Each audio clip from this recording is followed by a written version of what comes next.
All right, I've started most of these podcasts with the declaration that we are watching a peak, that we're watching the best show in existence, the best thing ever made, the pinnacle of anime. I don't have it in me today. What are you talking about, Crunchy? Just we every week is another week of peak when we're watching Vending Machine Isekai every week. And it's not like we only have to do this for 4 more weeks and then we can drop the facade. I mean, it's not a facade, it's peak. It's peak fiction. It's goat, it's fire, it's lit 100. So, this is the second week running, I feel like, where I remembered that I had to watch this show and got actively disappointed. Because I was like, My day oh was yeah, made I'm so worse. I was so excited, like, oh yeah, we're gonna be doing the Bleach podcast. I like watching Bleach. That's actually a fun show. I enjoy watching it. I want to continue it. And then I checked the schedule and I was like, oh wait. Oh god, I just remembered. I also have to Wait a watch an minute. episode of Today's Vending Machine Isekai. Wednesday. And the thing is, this is one of the better episodes of the show. If I had to choose which half of the show from like the bottom half to the top half, I'd say it's within the top half. It's just that Vending Machine Isekai is one of those shows that I feel like is actively worse than the sum of its parts, where each individual episode will be tolerable when taken in isolation. But when you think back on what has actually happened in the show, you realize that you cared about precisely like 2 or 3 things in the entire show, and they either haven't gone anywhere or they were so fleeting that it was like they were barely even there to begin with. Yeah, it's just like I remember the broad strokes of what happened, and I can just because I have the notes in front of me, and we watched the episode literally like 5 hours ago. I want to say at this point, no, maybe a little less. Uh, I could probably guarantee that if you asked me 24 hours from the day I watched it, I would have forgotten most of it.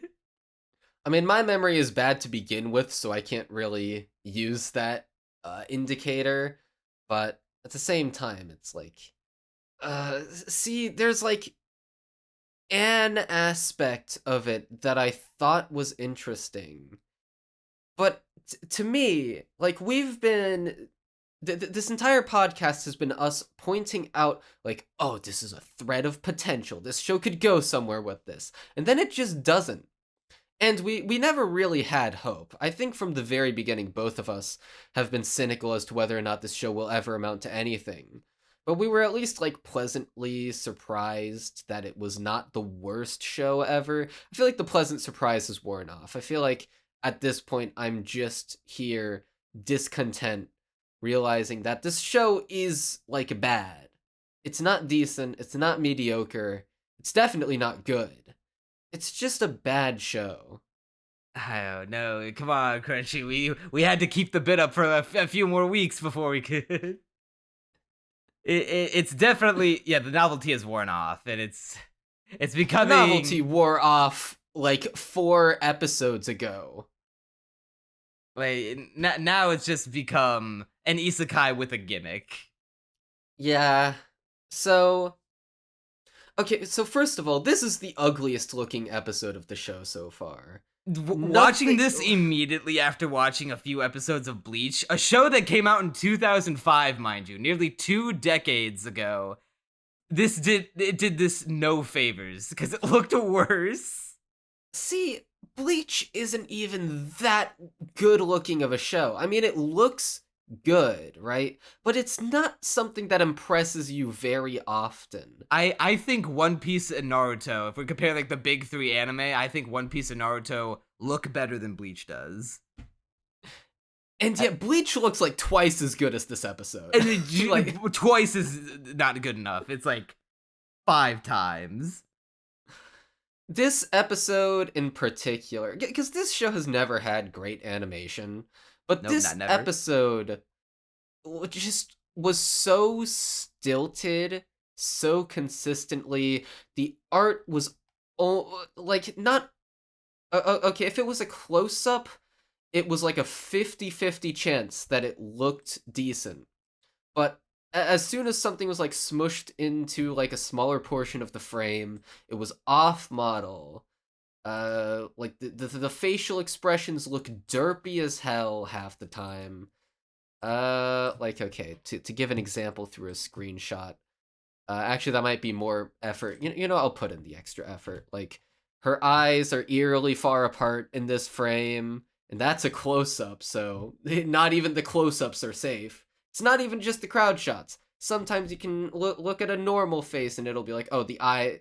It looks like that one infamous anime screen cap of her eyes being two separate solar systems apart. Yeah, I didn't really notice that till now, but even the art and you like you said, this is one of the better looking stills from the show. I mean, it's not one of the better looking At stills least from this from the episode. episode. I meant to say episode, not show. I mean, I wouldn't even say it's one of the better looking ones of this episode, but the point is that it is a close up, and that normally even like bad looking shows will keep the characters on model for the close ups. Once again, usually.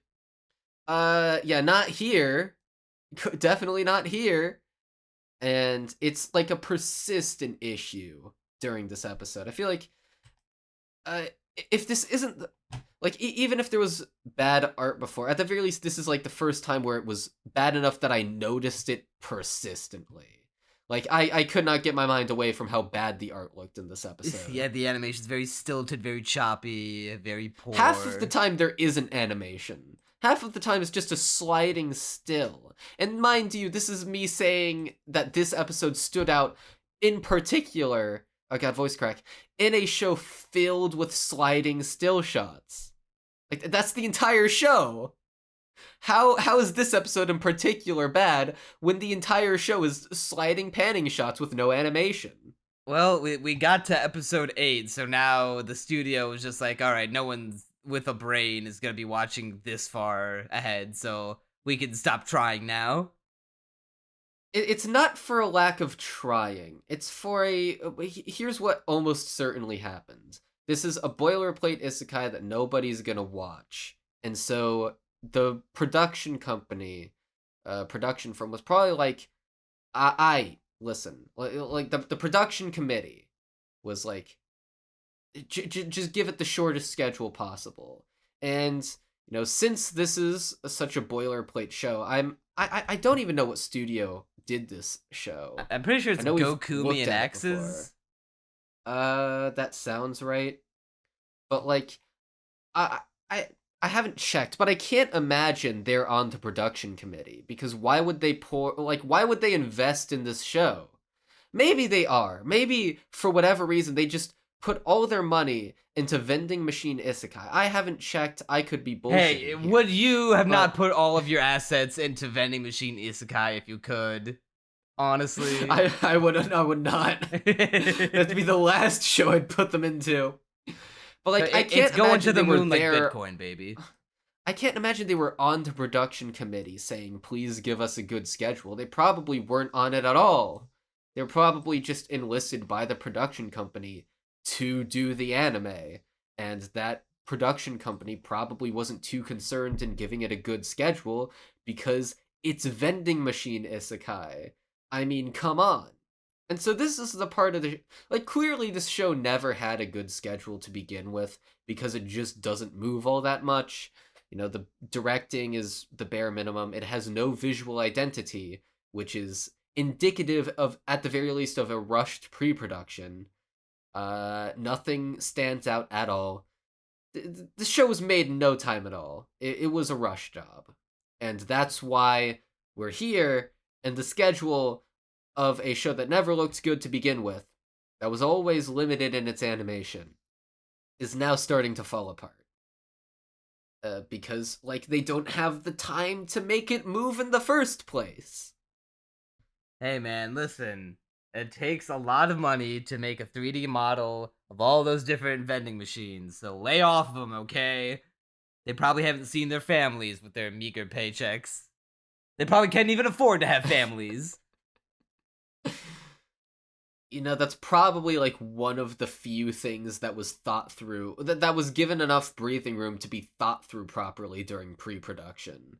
And that's why that's like the one aspect of the show that's consistently like very Amusing. clearly had visual planning put into it, and it's amusing, and they captured it pretty well. Other than that, it's just so bare bones. But like I said, this is like in the top half of episodes in the show. So why am I complaining so much? Because it's dawning on me that I've wasted however many hours at this point watching, thinking about, and talking about Vending Machine Isekai. But at the very least, talking about it is fun. Yeah, well, it's a good bit, and I'm glad that we've kept up the bit for this long, and we'll see the bit through to the end. Yeah. Like, I don't regret doing the podcast, but at the same time, the show is so we're not almost good. there. One more month and it's done. So the episode this itself. episode, yeah, we've spent 12 minutes talking about not the episode because there's not much to talk about at this point. They said, "Hey, we're gonna fight the Skeletitan." Oh, we beat the Skeletitan. Kind of crazy that this giant flaming monster just got beaten, punked in one episode, but okay. Yeah, so we were talking about how the Skeletitan made a really good first impression as a very powerful monster. Yeah, and then it gets bodied instantly.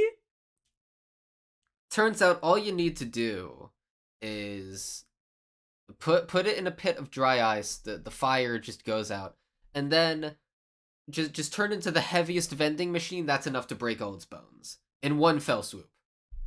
Yeah, so much for tension. Okay, yeah, nothing can be a threat in this show anymore. Yeah, we've established, not only is boxxo just going to always have the power to just beat anything, but now we know that the most scary, intimidating looking monster will just get punked. I have to point out some moments of some top tier 10 out of 10 writing here. So the gang, it's their plan to beat the Skeletitan because they're collecting boss coins. And these boss coins, if you deposit at the lowest levels of the labyrinth, of the dungeon, you can make a wish. You can have a wish granted. That's how the legend goes, at least. And the Menagerie of Fools all have their different reasons for wanting wishes granted. We don't know what they are yet. I probably will get that. If not at the end of this season, then if there's a fucking other season, somewhere down the road, eventually. They have a few. boxxo has one for defeating the what was the boss monster from the first part? I genuinely forgot. It's some crocodile. Crocodile with, monster. 6 legs, I think. Okay, the crocodile monster. So now they get the coin from beating this guy, but their big plan is to utilize a trap within the labyrinth, because this labyrinth is riddled with traps. It's a big asshole, big enough for the Titan to fall into, and their first plan is to lure it to the trap hole, drop it in, and then make sure there's a bunch of ice and water in that trap hole to put out the Titan's fire, so that way they can hurt it, because the fire will just destroy presumably any weapon that they try to throw at it first. At first they try to fill it with water and ice, but the ground drains well, so barely any water collects down there, and there's barely any ice, so it's they feel like maybe there's enough, but oh well, like hey, the Titan's here, I guess we gotta do it now. But big brain boxxo, and this was the only part of the episode they actually enjoyed. He was like, hey, instead of using regular ice, I will be using dry ice, because dry ice produces carbon dioxide, and that robs fire of its oxygen. So instead of like dousing the monster with water and ice, we'll just cut off the oxygen supply and put out the fires with science. And so he just literally will not be able to burn. Then he'll just be a giant skeleton man, and then we can fight him. That's, that's some big brain thinking, admittedly. Yeah, Uh, that's good strategy. yeah. And these poor fucking saps. No, that would imply that they like are to be pitied. What was it in their bright idea? I can't even talk because of how fucking retarded this is. Their plan was to throw rocks at him? Yeah, The door? that it's a bit of an interesting plan. They like the dousing him with water plan. Yeah, that's smart. That's logical. That So lets hold him on, be don't they damaged. have magic? They have Don't magic. these people have they magic? have swords and bows and sharp things. They couldn't even be like, oh, what if we just shot arrows at the guy? Even and then it could do damage by like RPG logic. They're just chucking fucking rocks that fits in the palm of their hand. And it looks like the Titan is just like annoyed by them, but they say he's taking damage. I'm just like, So eventually they realize that their dumb plan. No, their genius plan. It's no, I'm not. Their I'm not going retard there. plan. Exactly.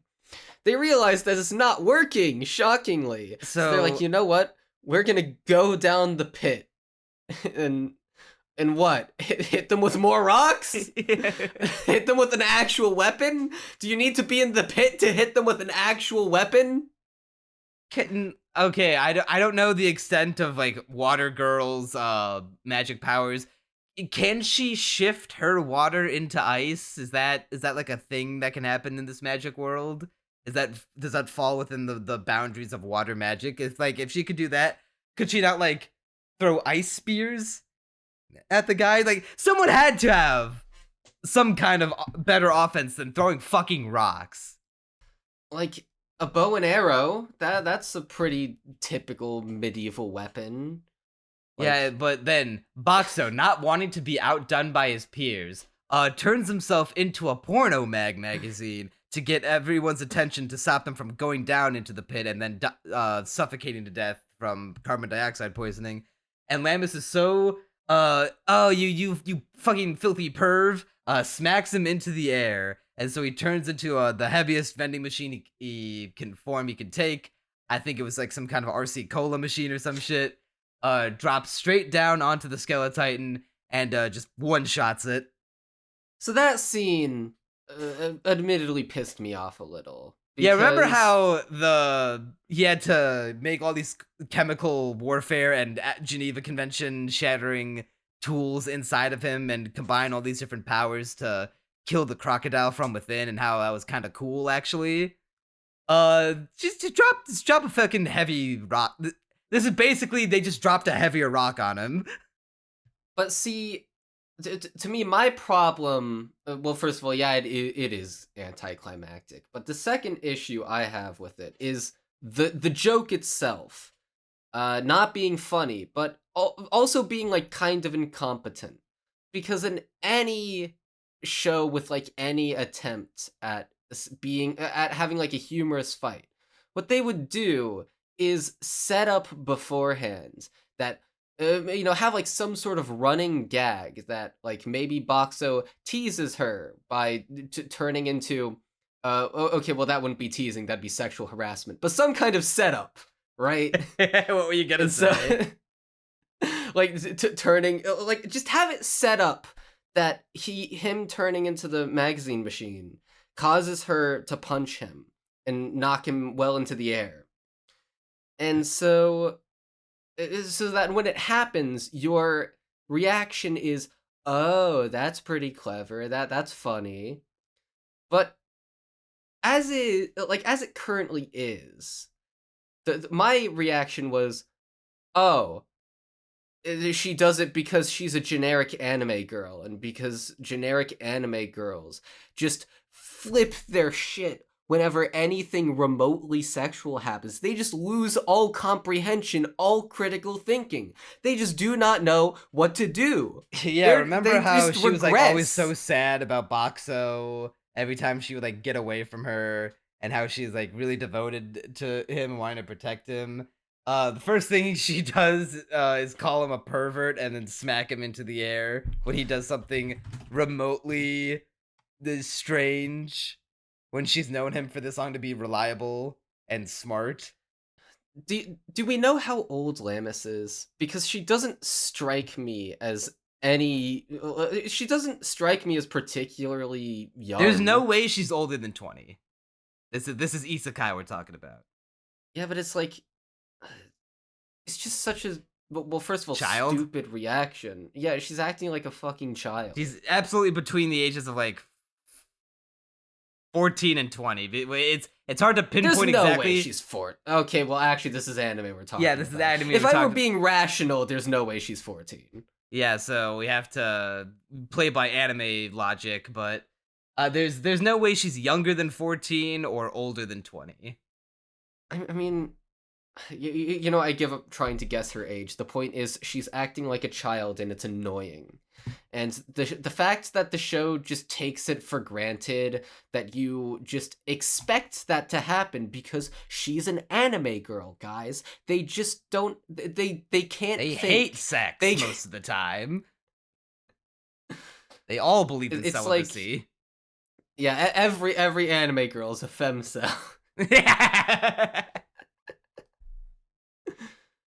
It's just it's very infuriating. It gets under my skin. Yeah, and then there's this one like the one thing worth talking about in this episode that's left is there's this little thing that's like, hey, Boxxo, we all want to go get our wishes granted. We can get you a wish granted, and we know that you're a human soul trapped inside this machine. What if we could turn you back into a human? But then his immediate thought is really like, is not, oh boy, I get to be a human again. His first thought is, oh no, I kind of like am more helpful to people as a vending machine than I am as a human. I'm like, this poor cuck. You know, that was actually something I really enjoyed. The issue is that the show won't go anywhere with it. So No, there's no know. shot, no fucking shot he is going to turn back into a human by the end of this. But like, what? So in a good show, the idea behind this scene would be that Boxxo, the poor traumatized soul, has no self-esteem, and so to him, turning back into a human would be to give up the only thing that makes him useful, which is kind of where the show does go with it. And Lammis is like, no, I love you for who you are. I wanna cook for you because she's an anime girl. That's hey, and she's a woman. And so, Boxxo sort of like attempts to take that to heart, but it's like it's a good moment. It is genuinely like the thing that I think puts this episode above a lot of the other episodes. The small pulse of like, this is the most interesting Boxxo's character has ever been. It's the only interesting thing that's been established about him. It's like a chance for character development to happen, but I just don't have faith in it. It's like, no, this is not the. I don't think it's gonna go anywhere. Absolutely, he is not going to turn back into a human because that's not marketable. I also would like to point out that this entire time he has had the option to buy a telepathy skill to allow him to communicate. That made with me people. so angry. See, And the reason that for, he hasn't is because he's like, oh, what if people might find me like less useful if they could, if they knew my human side more than my vending machine side. Like, motherfucker, you'd still be a vending machine. You could just talk to people. And like, if anything, you'd be more useful because no one would have to go play around your fucking this is limitations. Like many levels of infuriating because where I thought the show was going with this, I was for some reason giving it the benefit of the doubt. So okay, so they're about to walk into the hole filled with dry ice that will stop them from being able to breathe, and I thought in my naivete, that boxxo was gonna man up. He was gonna learn that, hey, I can't just be a little piss baby my entire life. I need to get the power to speak in order to stop them from dying. And he just doesn't. He still doesn't. And it's like, their lives are on the line. It's like, what's going to make you speak? Like, I thought this was going to be a moment of character development, but The silly vending me machine speech. expecting such complicated character development from this show. But it gets even worse, because us two were postulating that hulemy was gonna be the one to give him the ability to speak, because that made sense, right? She's a tinkerer, she's a scientist, she is actively studying boxxo. But the thing is, he had this power all along. So all of a sudden, hulemy is narrative deadweight. And she has been for the past few episodes, but there was and now it's just canon that she's deadweight. Like, there was at least the expectation that she was going to tinker with him, that she was going to give him more abilities, that she was going to allow him to talk. But now that's all the abilities and all the talking are internal. They're just stats on a skill tree. It's like, well, then why is hulemy here? Face. And it's like, she's one of, like, she's the best character in the show, and she's done nothing. She stopped being the best character in the show after episode 4. She just retired from that position. She hasn't done anything remotely endearing since episode 4. She's the best character only because she's the hottest character. She's the best character because for a single episode she had a fun personality, and then she immediately stopped being that. Yeah, this is one of the better episodes of the show, by the way. It's so just, it's discouraging. We all, for whatever, like, the two of us kept coming up with ideas for the show to be able to improve itself. And granted, we were always cynical about it. We didn't ever truly think that it was gonna be a good show. There was always at least a way out. But it's like just cross the point of no return.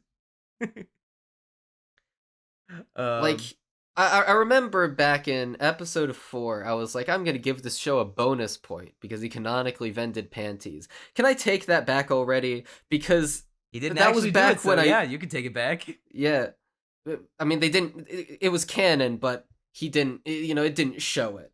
But the reason, like, back then, I was at least a little optimistic. Because hulemy was a fun character. I was like, oh, I don't mind giving this show a bonus point. Hulemy's cool. And then she proceeded to not be a character anymore. Yeah, it has since squandered all of the goodwill. There was little to begin with, and somehow it squandered my low expectations. Yeah, and then the little I forget how you say the word, Minishino cherry on top of this whole Sunday. Boxxo's gonna get 100 gold coins at the end of this, which translates to 100,000 points. So once again, he's not going to have any issues with his currency problem. Where can the show even go from this? Like, how does bro recover? I'm just trying to imagine. It's so unbelievably over crunchy. What would this show? How will this show even continue?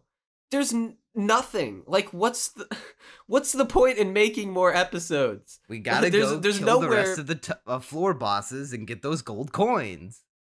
But why? To what end? I mean, I guess it's for a wish. Turn boxxo into a human. There's literally nothing to the show anymore. Like, at least here's the thing. Up to this point, up until episode 7, we had the hope that when we go to the next stratum, things will get more complicated, the narrative will deepen, we'll have a new area to explore. It's just a fucking maze. And not they're only already done with it. Yeah, not And only are we're they going already back to done the with it, boring ass Isekai town floor. but we've also established that our goal is just to collect more gold coins and defeat more bosses. If it's anything like this, I want no part of it. Somehow one of the better episodes of the show made me the most bitter towards it that I have ever been. Well, I guess you could say at the end of the day, it's just peak, bro. Peak is gonna make me jump off a peak.